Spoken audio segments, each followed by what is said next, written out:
a minha vida, iluminou o meu caminho, iluminou todo o meu ser.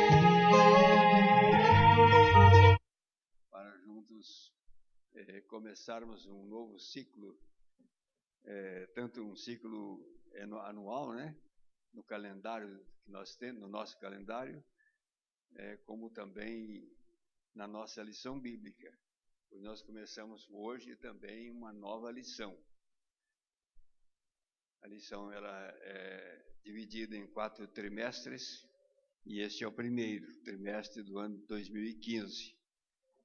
E nós estaremos, portanto, iniciando hoje esta série de lições bíblicas. Por isso nós queremos desejar a todos vocês, a todos nós, né, que Deus nos dê bênção, graça e misericórdia neste ano de 2015. Nós não sabemos o que temos aí pela frente, só Deus sabe, mas que Ele reserve para nós a sua graça e a sua misericórdia, para que tenhamos a sua direção em cada passo, em cada dia, em cada momento. Se tivermos de enfrentar as lutas que estão aí pela frente, que nós possamos enfrentá-las com a bênção de Deus, com altivez, e vencermos tudo no poder e na graça do Senhor Jesus Cristo. Esse é o nosso desejo, deve ser a nossa oração cada dia. A lição deste trimestre ela vai falar sobre reino. O que é o reino? E a lição de hoje é o já e o agora, e o ainda não. O já e o agora não, né? Fica muito redundante. É o já e o ainda não. O textual diz assim: depois do seu martírio, é o texto que nós lemos na escola bíblica, né? Com o superintendente. Jesus apresentou-se a eles e deu-lhes muitas provas incontestáveis de sua ressurreição, aparecendo-lhes por um período de 40 dias seguidos e ensinando-lhes acerca do reino de Deus. Então Jesus, ele, durante todo o seu ministério terrestre, que foi de aproximadamente 3 anos e meio, ele começou falando sobre o ministério, sobre o reino. Lá em Marcos 1:15, ele diz isso, não é verdade? É chegado a vós o reino de Deus. Ele está próximo. E aqui, no final do seu ministério, depois da sua ressurreição, ele ainda passou 40 dias aqui na igreja, aqui na terra com a igreja. E durante esses 40 dias, Jesus não se esqueceu de ainda continuar falando sobre reino. Falava sobre o reino de Deus. Vamos deixar a lição um pouquinho, vamos ver se a gente consegue lembrar de algumas coisas importantes nesse sentido. O que é um reino? Nós temos, naturalmente, que lembrar, lá no passado, na história do próprio povo de Deus, do povo de Israel, que ali nós vamos encontrar naturalmente a constituição ou a instituição deste sistema de governo, depois dos juízes. Deus instituiu, o próprio Deus aceitando um pedido do povo, né? Eu acredito até quase contra a vontade de Deus, que Deus nem queria isso, mas o povo queria um rei, como as outras nações. E aí começa então, na história do povo de Deus, esse sistema de governo, o reinado. O reinado começa com... Quem foi o primeiro rei de Israel? Saul. Eu ouvi apenas o presbítero aqui falar bem baixinho, Saul. Mas todos nós, naturalmente, nos lembramos disso, né? Saul foi o primeiro rei, e quando se fala em rei de Israel, geralmente a gente cita os 3 primeiros, né? Saul, Davi e Salomão. Mas depois aí vocês vão encontrar nos livros de Reis e Crônicas a relação de todos os reis de Israel. Esse sistema de governo, nação de Israel, pelo que nós podemos perceber pela própria história, esse sistema terminou também, né? Terminou porque quando Jesus esteve aqui, ainda havia naturalmente, o povo de Israel estava sob o governo do Império Romano. Aliás, o Império Romano é que dominava naturalmente o mundo naquela época. Israel foi despatriado, foi levado para todas as nações do mundo, como a história mesmo diz. Aí vem uma história muito grande, se você for ler isso aí, vai ficar uma semana só lendo sobre isso. Eu tenho um livro chamado O Judeu, que conta essa história todinha. E ainda hoje, Israel não tem esse sistema de governo. Ele foi reconstituído ou estabelecido novamente como um povo organizado, mas como uma república, como uma nação bem organizada, né? Em 47 para 48, esse sistema tornou-se naturalmente eficiente ou foi constituído. Mas Israel hoje não tem um rei, Israel hoje tem um presidente. Mas nós temos ainda esse sistema no mundo. Nós temos vários países no mundo que ainda tem rei, não é? Inglaterra, o Japão, como é que chama ali? Portugal, país ali ao lado, né? A Espanha, assim por diante. Todos têm rei. O rei da Espanha, o rei de Portugal, o rei do Japão, o rei da Inglaterra, a rainha da Inglaterra. Então, isso ainda persiste em muitos lugares do mundo. A Bíblia Sagrada, quando fala sobre isso, sobre o reino, e nós vamos entrar nesse assunto agora, na lição, porque o reino, de acordo com a Bíblia Sagrada, nós vamos ver que ele tem outros aspectos além de apenas uma organização nacional, como uma nação.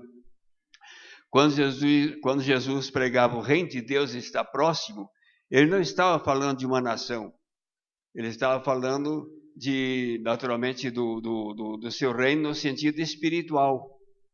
Porque lá na frente, do capítulo 17, me parece, de Lucas, ele diz que o meu reino, além de não ser deste mundo, ele não é visível. E os reinos daqui do mundo são visíveis. Então, o reino que Jesus falava aqui, ele se refere mais, naturalmente, ao plano de Deus, através do Evangelho, para a salvação do pecador. Por isso, nós somos chamados pela Bíblia, através do apóstolo São Pedro, de reino sacerdotal. E reino sacerdotal aqui, ele dá-nos a ideia de um governo espiritual, não um governo civil. Um governo espiritual. Se você voltar lá na história de Israel, você vai ver isso. Lá havia os reis de Israel, que era o governo civil, mas existia também o governo religioso. O governo religioso era exercido pelo ministério levítico.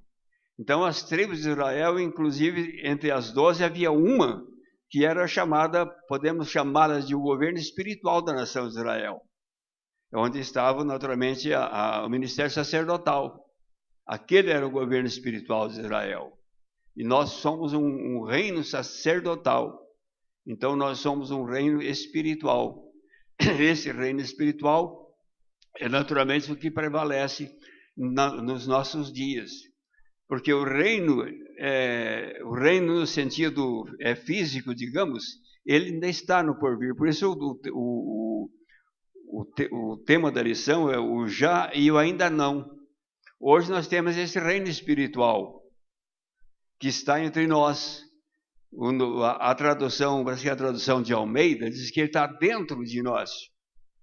Essa tradução aqui, a internacional, diz que ele está entre vós.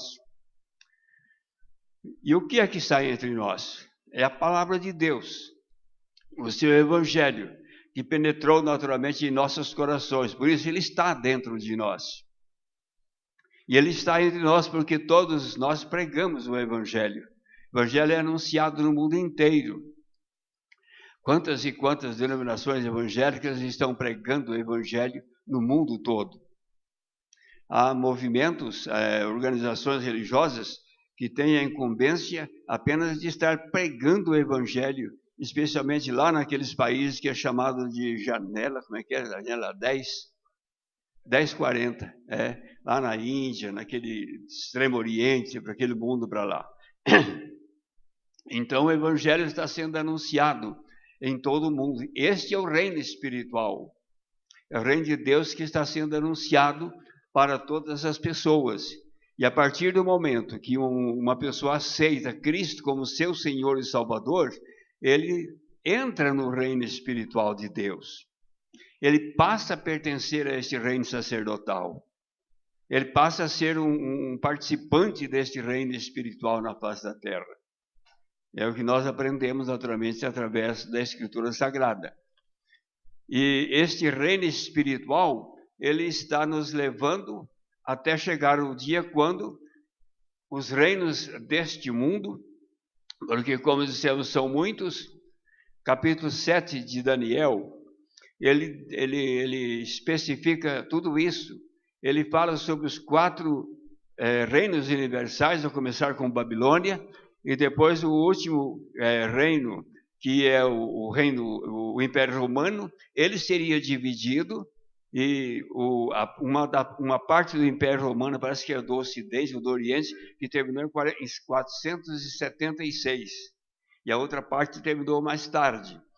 Mas aí começaram outras nações, porque até ali o Império Romano dominava ainda o mundo, 476. Daí para frente muitas nações foram surgindo. Aí nós temos lá na Europa, né, todos aqueles reinos, aquelas nações, e praticamente no mundo inteiro. Então nós temos muitas nações no mundo. Em outras palavras, temos muitos reinos no mundo. Mas Daniel 7 diz lá que no final destes reinos, um reino só será estabelecido aqui na face da terra, que será o reino eterno de Jesus Cristo. Aí sim será um reino no sentido físico, no sentido nacional. Mas digamos, o final dos reinos deste mundo, os reinos que estão aqui, e o estabelecimento do reino eterno de Jesus, nós temos um espaço de tempo entre o final desses reinos e o estabelecimento do reino de Cristo. É aquele espaço que a Bíblia chama de o milênio. O reino de Cristo não será estabelecido no final destes reinos aqui imediatamente, como muitas pessoas, até mesmo evangélicos, acreditam, que o reino de Deus vai começar logo agora. Quando esse reino terminar, Jesus já vem e já começa reinando aqui. Isso não existe. A Bíblia Sagrada não nos autoriza a entender assim o que ela fala sobre reino. Então, quando passar o milênio, inclusive até, porque de acordo com a própria Bíblia, quando esses reinos aqui terminarem, que Jesus Cristo vier, ele vem buscar a sua igreja. Quando ele vier buscar a sua igreja, nós vamos para um outro lugar, que é chamado o Reino da Glória, que é naturalmente lá na presença do Senhor, lá nos céus, de Cristo, todos os seus santos anjos. A igreja estará nesse Reino da Glória lá nos céus. A terra estará vazia. Aqui não vai ficar ninguém para reinar aqui, só um elemento mau vai ficar aqui, né? Nós sabemos, vai ficar preso, acorrentado, não na corrente física também, né? de ferro. Ele vai ficar acorrentado pela circunstância. A partir do momento que ele não tem ninguém para tentar, para eludir, para pregar o seu ensinamento, aquilo que ele sabe fazer, que é só mentir e ensinar mentira, então ele não tem ninguém para trabalhar. Ele está sozinho, tá? Como que se estivesse realmente preso. Ao final deste período, deste milênio, quando este milênio terminar, haverá aí nessa ocasião o chamado juízo final.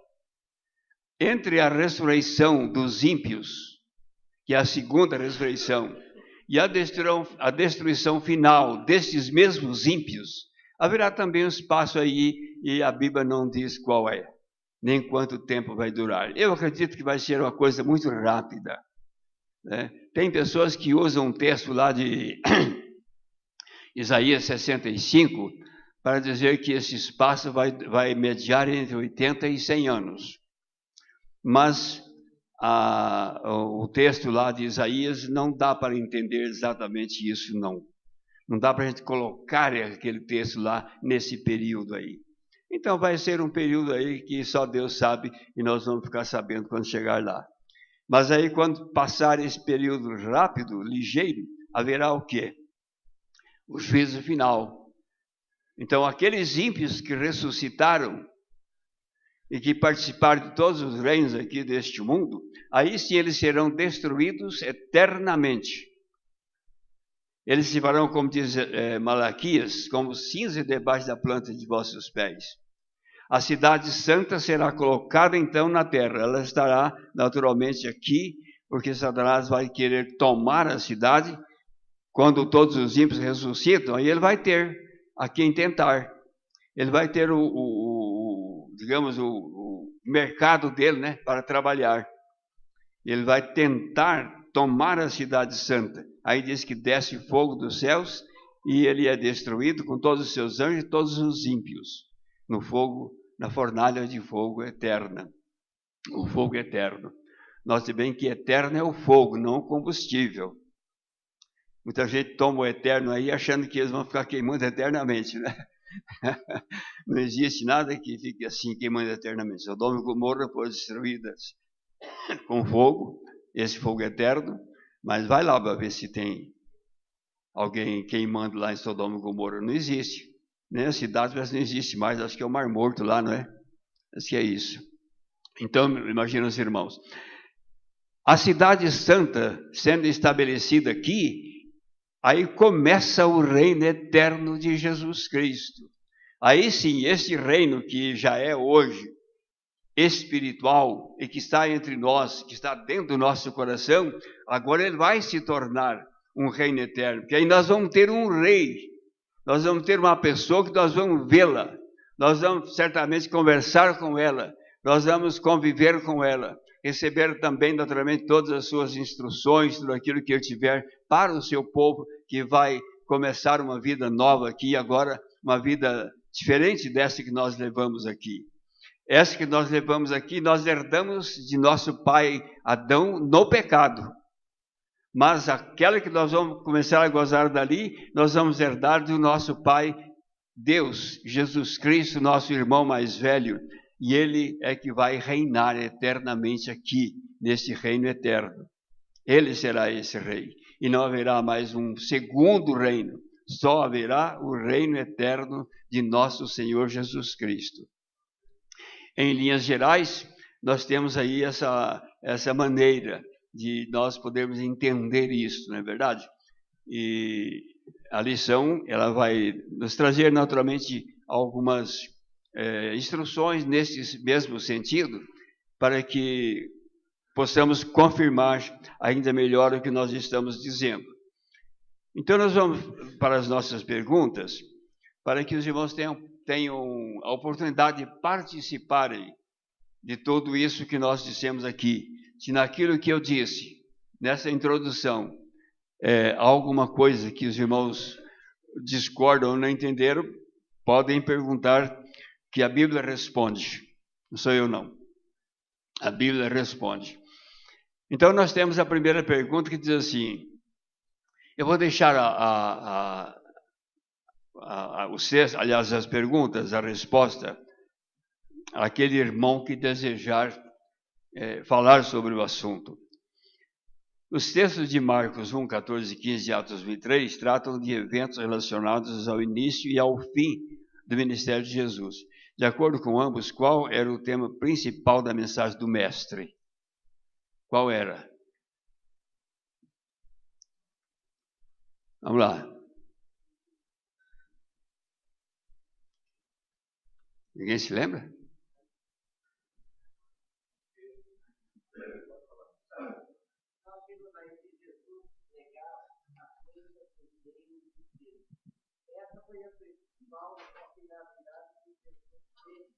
para a comunidade e ministério através de ouvir para fazer aquilo que meu pai coordenou, que era falar do ministério de Deus para os pobres. Então, meus irmãos, lá no começo eu falei sobre esses dois textos aqui, né? Marcos 1:15 fala sobre estar próximo ao reino de Deus, isso no início do ministério de Jesus. Ele passou o seu ministério inteiro falando sobre o reino de Deus. Em outras palavras, tudo que Jesus pregou era sobre o reino de Deus, no sentido espiritual. Porque, meus irmãos, muitas pessoas, mesmo aqueles que pertenciam à igreja, e a gente às vezes até fica assim imaginando, mas discípulos que conviveram com Cristo durante 3 anos e meio, aprendendo naquela escola, podemos dizer a escola teológica mais perfeita do mundo, né, Beto? Professor Jesus Cristo, o Deão era Jesus Cristo, tudo era Jesus Cristo. E ainda no final, chegam os caras lá para Jesus e dizem: Senhor, tu vai restaurar o templo, restaurar o reino de Israel agora, nesse tempo? Vejam, você é a cabeça deles. Em certo sentido, eles tinham um pouco de razão. Sabe por quê? Porque eles estavam sob a opressão de um reino que não era deles. Eles viviam sob a orientação, sob a direção do Império Romano. Então eles queriam que fosse devolvido para eles o reino. Esse reino terminou lá no cativeiro de Babilônia. Quando Israel foi para a Babilônia, ficou um pouco de gente lá na Palestina, e lá tinha um profeta que falava para aquele povo, que era o profeta Jeremias. Durante o cativeiro, Jeremias foi o profeta dos que ficaram, e Ezequiel o profeta do cativeiro, dos que ficaram em Babilônia, dos que foram para a Babilônia. Não é verdade? Mas quando Israel saiu, voltou para a Palestina, só há uma diferença aqui que eu gostaria de lembrar aos irmãos. Desculpa, a gente vai lembrando as coisas assim, porque o assunto é muito vasto, esse assunto aí. Israel era composto por 12 tribos. Todos nós sabemos disso. Em 722 a.C., 10 das tribos, aquelas que se separaram com o governo, quando Salomão morreu, né, que Roboão, filho dele, herdou, ficou com a parte do reino, e como era o outro rei lá, que ficou com as 10 tribos, ele dividiu, portanto, a nação de Israel. 10 tribos ficaram com um reino chamado Reino do Norte, e 2 tribos, Benjamim e Judá, ficou representando, naturalmente, o Reino do Sul. Quando esses 10 reinos, foram tirados ou foram exilados, as 10 tribos, elas foram levadas novamente cativos pelo reino da Assíria. Então, este reino da Síria levou esses judeus todos, naturalmente, para lá, e assim houve o que? Aquilo, não sei como é que é a expressão correta, caudificação, massificação, uma coisa assim, e as 10 tribos se misturaram com aqueles povos. De tal maneira que a nação judaica, nesse sentido aí, para as 10 tribos, ela também praticamente desapareceu. Formou um outro povo que mais tarde veio a ser conhecido como os samaritanos. E aí nós temos o capítulo 4 de João, que faz a reverência aos samaritanos.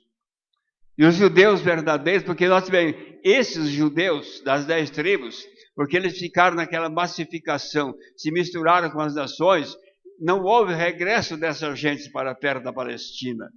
Mas as 2 tribos que foram para a Babilônia, essas 2 tribos voltaram para a sua terra. No final de 70 anos, Deus proveu tudo que era necessário de acordo com as profecias, e aquelas 2 tribos voltaram para a terra de Israel. Aí você tem os livros de Esdras e Neemias que contam essa história toda. Então, o povo de Israel representados por Benjamim e Judá. Os verdadeiros judeus, naturalmente aí como nação, eles continuam existindo ainda hoje, porque não perderam a sua, digamos, a sua origem. Por isso eles estão lá ainda, naturalmente, em Jerusalém, representando naturalmente esse povo. É verdade? Agora, quando Jesus começa, então, o seu trabalho, ele começa entre todos. Ele não começa o seu trabalho falando sobre reino espiritual só para as duas tribos. Porque quando ele conversa com a mulher samaritana, ele mostra que ela também precisava beber da água da vida, a água que ele estava oferecendo. Ela foi, contou para os samaritanos, eles vieram falar com Jesus, depois eles foram voltar e disseram para a mulher: nós aceitamos este homem como filho de Deus. Não porque você falou, mas porque nós mesmos vimos isto. Então o evangelho passou a ser o reino eterno de Deus, este reino espiritual, ele passou a ser anunciado entre todos os povos. Foi o que nós lemos aí no capítulo 1 e verso 3 aí de Atos dos Apóstolos. Jesus, depois de 40 dias, aliás, os 40 dias ele ficou falando sobre o reino, e a igreja continuou falando sobre o reino. E nós continuamos falando sobre o reino, nesse sentido, reino espiritual. Então Jesus começa e termina falando sobre o reino. Isso mostra que a igreja deve também continuar falando sobre o reino, desde que ela começou na nova fase em Cristo, até o final dos últimos dias, ela deve continuar falando sobre o reino, este reino espiritual que está entre nós, que está dentro de nós, precisa ser anunciado. Foi o que Jesus fez. De acordo com os 3 primeiros parágrafos do item 1, comente com a classe sobre o que não é o reino de Deus. Tem umas coisinhas aqui meio assim, mas quem se lembra? O que é que está escrito na nota aqui, o que não é o reino de Deus?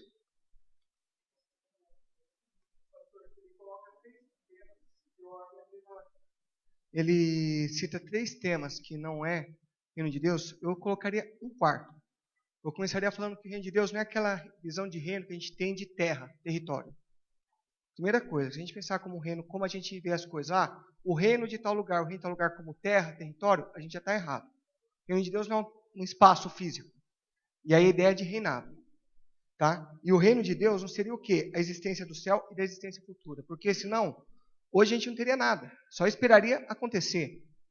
Quando ele coloca também que o reino de Deus não é a igreja, não. A igreja não é o reino de Deus. É onde se encontram as pessoas que têm que adorar a Deus. E por último, ele coloca na sociedade humana ideal. Porque ele fala que o reino de Deus é você pensar em só fazer isso ou fazer aquilo para melhorar o nível social de uma sociedade. Mas isso é resultado de quem está sobre o reinado de Deus. Então são esses 3 pontos que eu colocaria esse quarto para dar a ideia do que seria, o que não é o reino de Deus. Não seria terra, não seria só esperar o que vai vir para frente, não seria achar que é só a igreja, ou que seria só uma sociedade ideal. Muito bem. Mais alguém quer falar alguma coisa sobre esse assunto?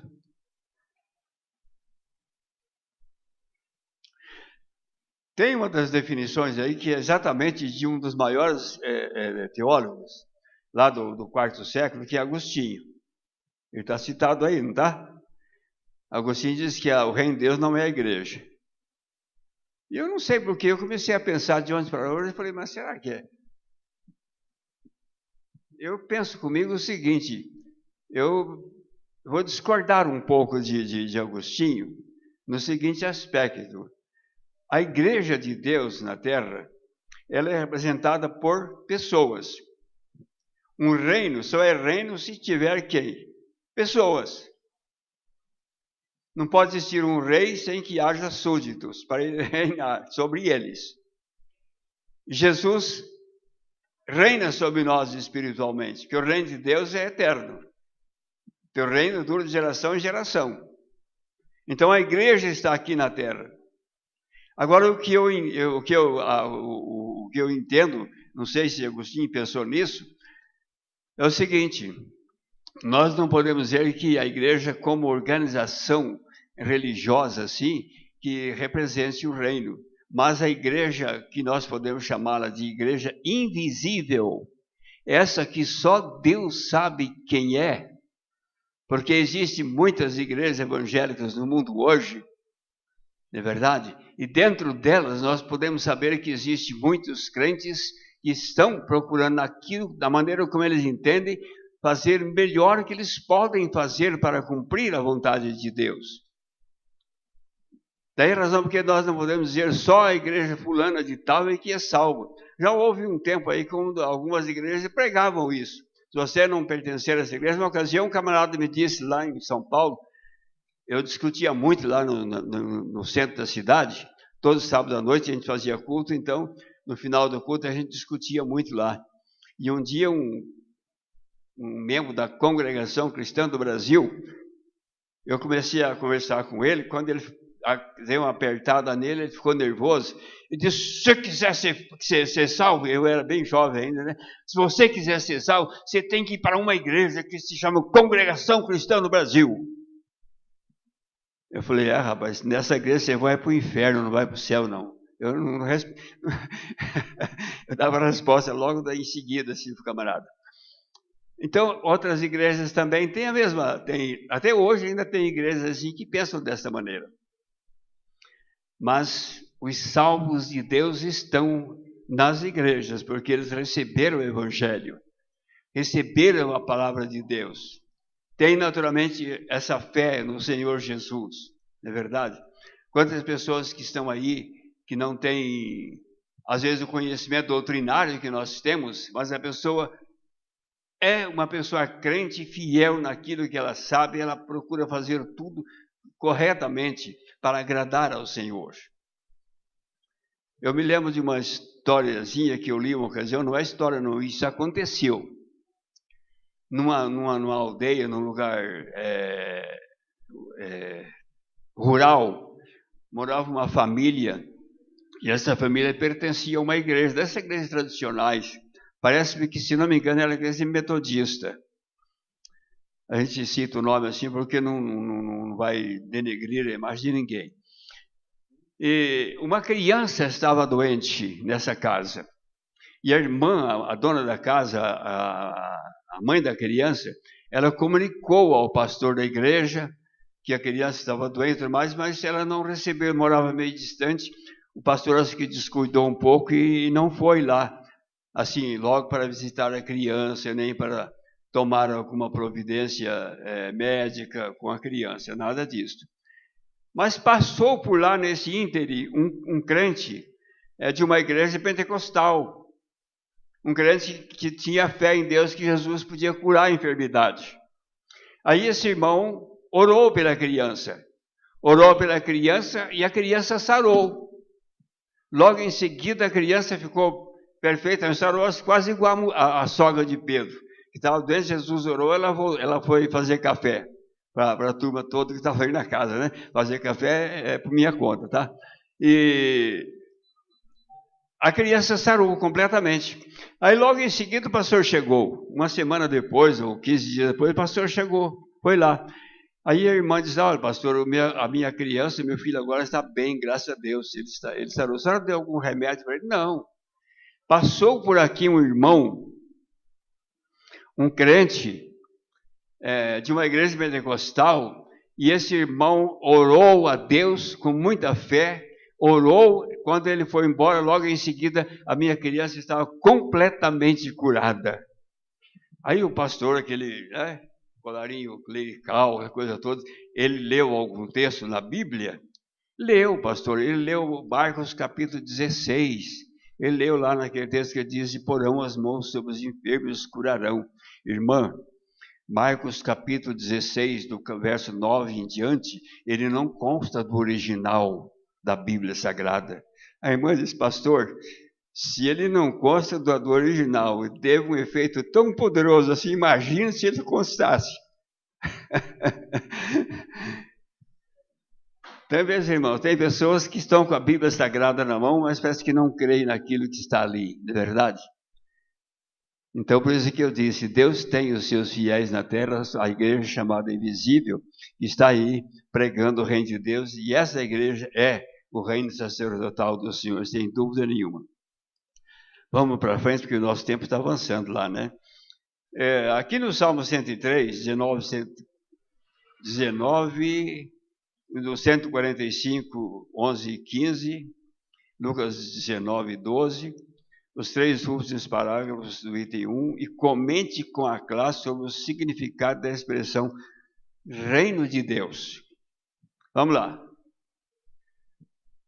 Nós já falamos muito, mas quem sabe se eu esqueci algum detalhe sobre o que representa reino de Deus. Quem gostaria de falar? Se ninguém gostaria, eu vou indicar um que pregou um dia aqui sobre o reino de Deus. Ninguém? Edmilson, é com você.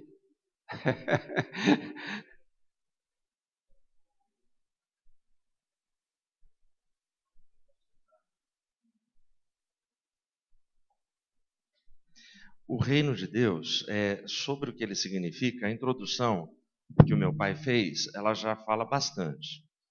Mas eu gosto de pensar e de tentar trazer de uma forma bem comum e simples para o entendimento nosso, que a pergunta é, o que significa para a gente agora, né?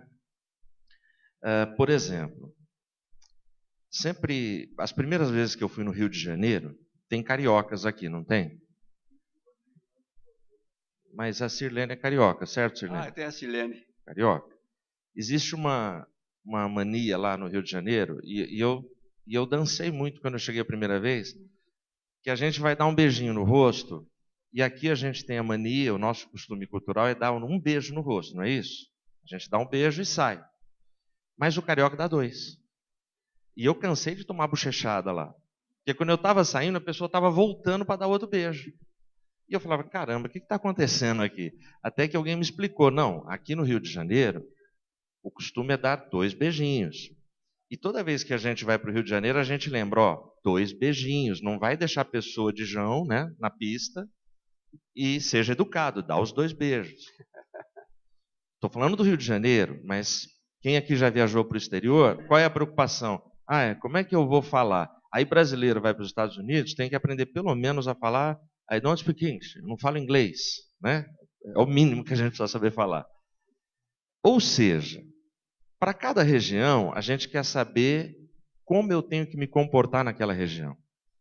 O reino de Deus, quando a gente é transportado das trevas para a luz, os sinais aparentes é que a gente começa a andar de acordo com aquele reino. A gente muda de comportamento. Os nossos amigos olham para a gente. Pô, mas você fazia isso e não faz mais? Eu não faço mais. Pô, agora você usa tais palavras, você tomou uma atitude diferente. Por quê? Não, porque agora eu me submeto a um outro governo, que é um governo celestial. Então a gente passa a ter uma dupla cidadania. Somos cidadãos dos céus e somos cidadãos da terra, infelizmente, tendo que ser regido por esse governo brasileiro, mas nós somos. E a gente vai caminhando. Então, eu acho assim, o que é o reino de Deus? O reino de Deus eu estou sob o domínio de um rei. E o rei aqui na terra que me domina, que tem que dominar a minha vida, a minha forma de ser, minhas atitudes, minhas escolhas, é Deus. Eu sempre consigo? Não. Exatamente por causa do título da lição. O reino que é já, mas ainda não. Ou seja, o reino de Deus chegou a mim. Já chegou. Mas vira e mexe, eu ainda não consigo viver plenamente no reino, por conta do pecado que ainda habita em mim, habita em cada um de nós. Então, o que é o reino? O reino é hoje, esse reino invisível que a gente não tem como dimensionar ele, mas é esse relacionamento que eu consigo ter espiritualmente com este Rei Jesus, que está reinando. Por isso que eu me emociono tanto, e acho que todo mundo aqui, ou a maioria deve se emocionar, quando a gente ouve um coral Vozes de Júbilo cantar o Aleluia de Handel, né? Os reinos deste mundo vieram a ser do nosso Senhor e de seu Cristo. Esse é o momento pleno que nós estamos aguardando. Então, o reino para mim é isso, é essa relação com Deus e essa submissão a Ele e transitar, procurar transitar de acordo com a vontade dEle. Amém. É o reino espiritual que nós falamos. E Edmilson, pastor Edmilson, ele acaba de, naturalmente, ampliar, naturalmente, esse reino espiritual, dizendo que ele representa para nós. Nós todos fazemos parte desse reino, devemos viver esse reino, né? As pessoas, como disse ele, devem olhar para nós e ver uma diferença entre nós e o mundo.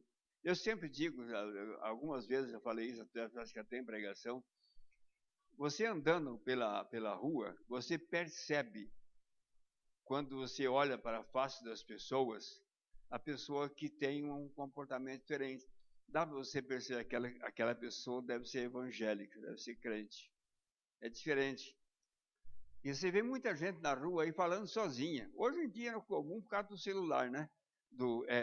Você anda na rua e a molecada tá andando pela rua de cabeça baixa, batendo nos outros, mas não para de clicar ali no celularzinho. Mas independente disso, a pessoa fica falando sozinha na rua. Vai xingando, falando, a porção de bobagem, falando sozinha por aí. Mas você vê as pessoas que são comportadas em tudo, na maneira de agir, na maneira de agir ali com as pessoas, tudo. Então o crente está na luz, que é essa luz do reino. E essa luz nos diferencia. Como disse o próprio Jesus, outrora nós estávamos em trevas, agora estamos na luz. Isso tem influência grande na nossa vida. A última pergunta dessas 4 principais da lição. As outras 2 são apenas um comentário dessas 4 aqui, né? Quais foram as 2 principais tentativas de rebelião contra o governo de Deus? O que o Senhor fez para restaurar todas as coisas? O reino já é ou ainda será? Principalmente essa parte aqui. Quais foram as 2 principais tentativas de rebelião contra o reino de Deus? Quais foram? Vamos lá. Quem gostaria de falar sobre isso? Pastor Paulo não falou nada. Você vai falar? Pois não. A primeira foi a angélica, a rebelião dos anjos, né, a desordem celestial, quando Lúcifer foi tentar, né, ser rei, porque já existia um rei, então ele quis se rebelar a Deus. E depois a segunda foi a humana, quando Deus criou o homem, ele deu a terra para ele ser rei, né, dominar a terra, e o ser humano quis ser o seu próprio rei. Então, ele quis ser como Deus, que no início, que a gente pode ler, como Lúcifer quis dominar o homem e falou, você pode ser como Deus, ser o seu próprio rei. Então, teve essas 2 rebeliões. Muito bem. É exatamente isso mesmo. O pastor Paulo quer dizer alguma coisa mais sobre isso? Né? Mas é isso mesmo, o que a Marilza acaba de dizer. A primeira rebelião foi lá no céu e a segunda foi o mesmo autor aqui na terra, né? Lá no céu chamava-se Lúcifer, quer dizer, de luz, e aqui já era Satanás. O rei das trevas, o reino das trevas, e ele é o rei das trevas. Então houve essa rebelião aí. E o reino já era ou é, ou será? Como é que é? Já é ou ainda será? Ele é e será. Conforme nós comentamos aqui, foi comentado durante esse espaço da nossa lição, o reino de Deus, ele é no sentido espiritual, no sentido invisível, e será no sentido, claro, no sentido de reino mesmo, como nós já dissemos aqui na face da terra, depois do milênio, quando Cristo estabelecer o seu reino aqui no mundo, então o reino de Deus será um reino físico, quer dizer, todos nós seremos súditos deste reino, e ele estará sendo governado por nosso Senhor Jesus Cristo, que é chamado Rei dos Reis e Senhor dos Senhores. Ele é o nosso Senhor e Salvador, mas ele também é o nosso Rei. E lá ele será rei, e nós estaremos também sendo governados pelo seu governo, que é o reino eterno de Cristo. As duas últimas perguntas, como eu disse, sempre eu falo, são apenas um tipo de uma repetição, né? O que você, como cidadão do reino de Deus, pode fazer para envolver-se com os valores do reino de Deus que já está entre nós? Devemos ser luz, não é verdade? Devemos ser aquelas pessoas que estão vivendo o reino, vivendo esta fase nova na vida de Cristo, como Cristo em nossos corações, não vivendo mais conforme vivíamos lá fora, no mundo. Aliás, eu sempre digo que eu não posso contar essa experiência, né? Porque eu já nasci praticamente na igreja, quando meus pais aceitaram o evangelho mesmo, não na igreja da promessa ainda, mas eu devia ter uns 3 anos de idade. Depois, com 6, 7 anos, aí nós já viemos para a igreja da promessa.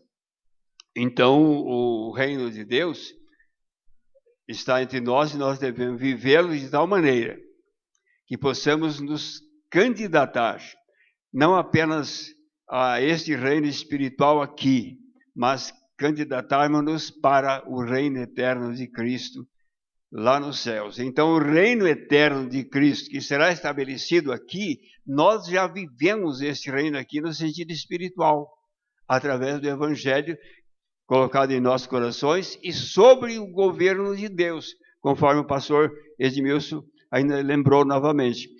Deus continua governando a terra toda, e a sua igreja, o seu povo na terra, é governada pelo poder de Deus. E a última pergunta é: você tem desejo de que o reino de Deus se manifeste de modo pleno no futuro? Quem é que não tem? Acho que todos nós temos, né? Então, irmãos, que Deus nos abençoe, para que com essa compreensão que a palavra de Deus nos trouxe nesta manhã, nós possamos nos aprofundar mais nos assuntos posteriores. Nós estudamos apenas que é o assunto de hoje, o reino de Deus, o já e o depois, e vamos estudar outros aspectos deste mesmo reino nas lições futuras. Que Deus nos abençoe, para que continuemos aprendendo cada dia mais através da palavra de Deus e também nos firmemos cada dia mais como súditos do reino de Deus aqui na terra. Que Deus nos abençoe. Amém.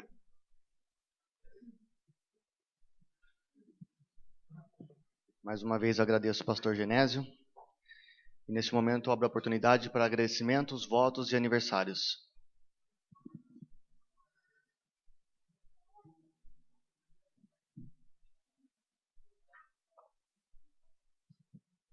Pessoal da igreja, com a paz do Senhor. Sábado passado eu não estava aqui para agradecer a Deus. Agradeço primeiramente pela viagem que Ele nos deu, foi uma viagem muito abençoada. E agradeço a Deus pelo ano que passou, né? Um ano de lutas, né? Mas em todas elas Deus esteve presente e nos deu vitória. E que Deus nos dê agora um 2015 grandemente abençoado, né? E agora vamos ter a chegada de mais 2 na família, né? Que Deus nos dê essa vitória, que sejam crianças perfeitas e saudáveis, né? E que Deus continue nos abençoando. Agradeço a oportunidade. Amém.